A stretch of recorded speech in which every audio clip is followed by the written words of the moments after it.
year, Mrs. Toussaint divided the class into tables of 4. And I was placed at a table with Tanya, Clark, and Marcus. We were in 3rd grade. And it was kind of interesting. I already knew who Tanya was. She and I had been in 2nd grade together. We had started off as rivals, but we ended the year as best friends. And she had thick blonde hair, she wore lots of pink, and I thought she was very smart, very wise for an 8-year-old. Clark had close cropped blonde hair. He had the strawberry blonde. He had a smattering of freckles across his face. He had bright sapphire blue eyes, and he was tall for his age. He had shoulders like a linebacker. He's huge, and he was my first crush before I even knew what crushes were. Now, Marcus was also tall, but he's a little bit pudgier. He had shaggy brown hair. He had kind of sleepy green eyes, and he was the kid that he and I bonded over Star Wars catalogs. Yeah. So about a month after school started, we, the 4 of us, became the it table in Mrs. Toussaint's class. We had the best reading scores. We had aced the most math and spelling tests. We were the one table that did not get lice.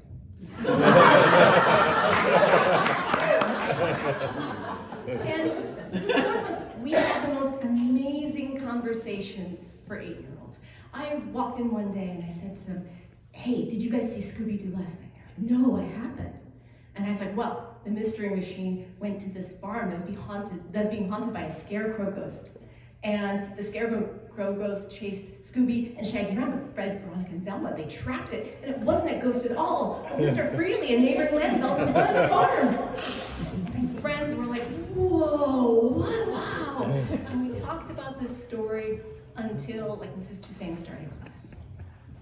So there's one day we were on the playground, and Clark ran up and tagged Tanya on the back. And she tried to swipe Marcus, and he kind of got out of her way. So she tagged me, and I was running after them on the playground. And I just remember feeling, in the most innocent way possible, that I loved them. I really loved the 3 of them. So that's why it's concerning, maybe about a couple weeks later, that I walked into class. Now Tanya was out, she had a dentist appointment. It was Clark, Marcus, and me. And Marcus pulled out of his bag the latest Star Wars toy catalog. And it had all the action figures and the spaceships, and we were flipping through it. When Clark suddenly said, "Hey!" He pointed at me and he said, "I'm gonna beat you up." I looked at Marcus, he looked at me, and what? And Clark said, "At recess, I'm going to beat you up." And I looked at him and I said, "You can't beat me up." And as if it wasn't obvious, I added, "I'm a girl." Clark said, "Boys beat up girls all the time. Marcus, do you want to beat Kate up at lunch?" Now Marcus had the power to just completely de-escalate the situation, but he looked at Clark and he looked at me and he goes, "Yeah, all right."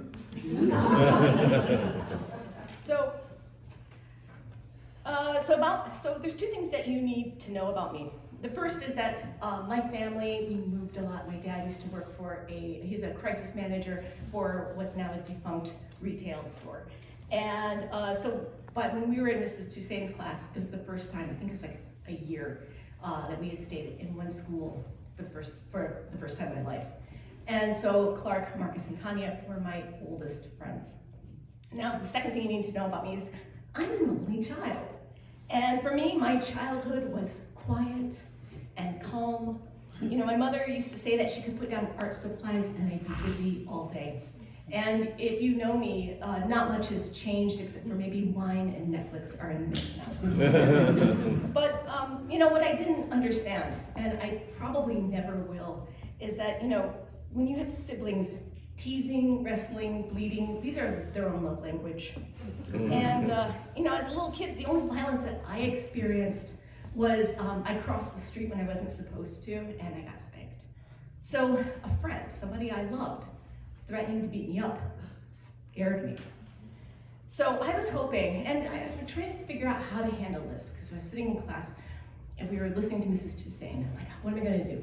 What am I gonna do? I don't wanna tell on Clark and Marcus because I love them, but I also don't want to get beaten up.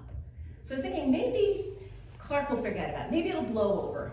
And so we got to lunch and we lined up out in the hallway, and Clark was at the front of the line and I kind of eased over to the end of the line. And I thought, yeah, Clark doesn't see me, it's okay. And then Clark, he thought about it, he turned around, he's looking for me, and he saw me, he's like, he hadn't forgotten. At lunch, Tanya was still not back. And I was really hoping to see her because she would have known what to do. And again, I had no idea what to do because I didn't want either of these two things happening, telling on my friends, getting beaten up. And it's one of these things when you know something bad's happening, you can't really think about anything else. I was focused on this fried chicken sandwich. I'm I can't even eat it because I'm gonna get beaten up. So I was thinking about what I can do, and I had a third option, I had an idea. And I'm at recess. So at recess, there's this line of trees at the end of the playground. It's thick oak trees, and we weren't allowed to go back there. But I thought, I'm willing to get in trouble to hide back there. Because if I hide back there, they can't find me, they won't beat me up, it'll be okay. So I dumped my sandwich, I ran out the door, and I ran across the playground. I was the first one on the playground. It's really kind of eerie, there's nobody there. But I ran to the trees, and I got behind an oak tree, and I was leaning against it, I was looking up at the blue sky, and I was saying, I'm safe. I'm unseen, nobody will bother me. But recess is 45 minutes long, and I'm 8 years old, and that's a long time to wait. So I leaned against the tree and I could hear more voices on the playground, and I could hear people laughing and talking, and I thought, I wonder if they're on the playground yet. So I was gonna turn around the trunk to look, and I was spotted by a recess mom. And she said, hey! She's about 20 feet away from me, and I swear she had in her hand a cup of coffee and in the other hand a cigarette. That can't be right. That memory of mine can't be right, but it was the 1980s. Now what I do definitively remember though about her is just kind of this bored, checked out look. She was away from the playground, she's just taking a smoke break. She saw me and you can't be back there, come on. And I'm okay. This is the life has made a choice for me.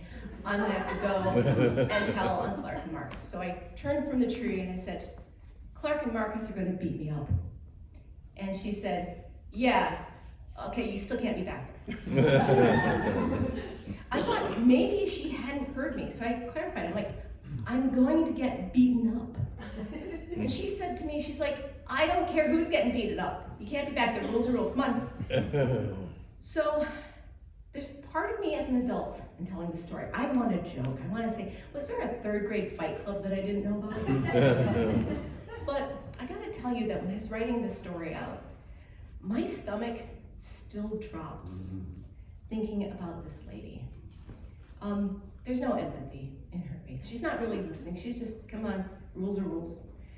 And I think about her a lot.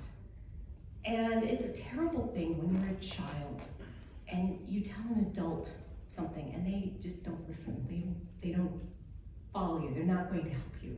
And it puts all adults into question moving forward. So I scowled at this lady, as only an 8-year-old can do, and I ran past her because I was angry. I'm I lost my hiding spot, and now I lost my head start, and now I was very definitively going to get beaten up. So I was running through the playground and my mind was racing. What can I do? What can I do? And I'm okay, I'm gonna try and sneak back into the school and hide in the classroom. So I was running back towards the classroom area and I saw Tanya walking out and she's rubbing her jaw. She's coming back from the dentist. So I ran up to her and I grabbed her by the shoulders and I said, Tanya, you gotta help me. Clark and Marcus are gonna beat me up. Now, Tanya had been out all morning. She was just used to us being the table, and she's they're gonna beat you up, what? So she's still processing when I heard footsteps running up behind me. And I started trembling. And I turned, and Clark and Marcus were standing right behind me, and they were tall and menacing. And Clark had this nasty smile on his face. And he looked at me and he said, ready.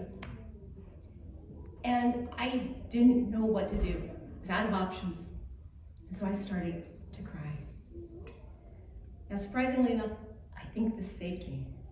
Because Clark, his face, he had like a look of surprise and then shock. But then he kind of regained his composure and he had like a nasty smile again. And so he lifted up his arm, had his fist, and was ready to get punched or smacked or something.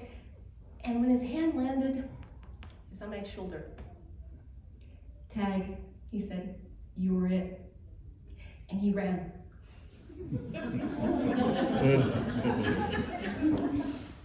Was this like make fun of the only child? I didn't know what was going on. And I'm like, is this a trick? And I looked at Marcus, and Marcus was like confused too. And then he looked at Tanya and me, and then he turned around and ran. So Tanya looks at me and she's like, and then she turned around and ran. Now, this is, we were just discussing this before the story. This is like 40 years ago, and a lot has happened. If I take this memory, I could spend probably the rest of the time tonight dissecting what happened and what was going on. But maybe the better use of our time is to marvel at how children can sometimes like experience something crazy in the world, and they teach each other without adults ever having to interfere. But I didn't know that at the time. I didn't have that perspective. I was 8 years old, so I wiped my eyes and I ran after my friends because I was it after all. Thank you.